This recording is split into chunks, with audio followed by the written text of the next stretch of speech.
There is something seriously wrong with the COVID virus, and it's only just becoming apparent.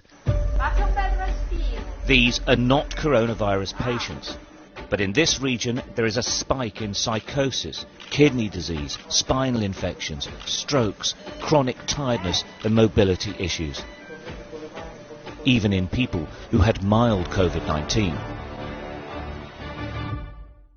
This isn't just a respiratory illness. It doesn't just pass. Definitely not. Italian doctors and researchers are increasingly concerned that there's been a huge underestimation of the sheer severity of COVID-19. We still don't know what are the consequences of this virus.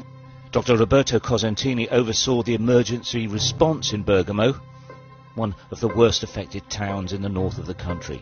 We discovered that it is a systemic illness with vessel damage in the whole body.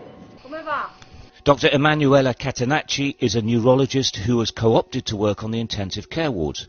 Crucially, whereas in the past she would have treated her patients completely independent of other departments, now she can see the link, and that link is COVID. It's a multi-organ killer. The virus is a systemic infection, brain, skin, and sometimes we have vasculitis. It's not so high respiratory or low respiratory infectious. It's not finished yet. Here, all COVID victims are being constantly monitored and tested.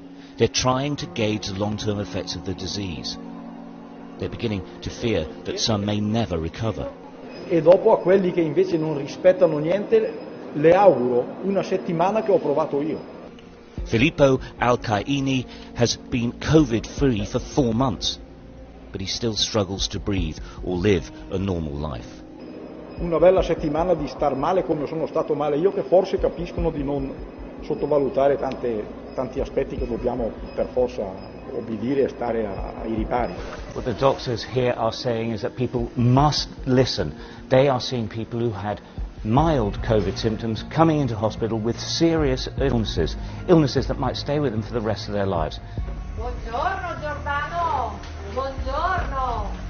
And once again they're emphasising you must wash your hands, you must keep up social distancing, and you must wear a mask. The hospital wards in Lombardy, the worst hit area in Italy, are quiet now, but the long-term effects of the virus on society is ongoing. A second wave remains a possibility, but the effects of the first wave go on.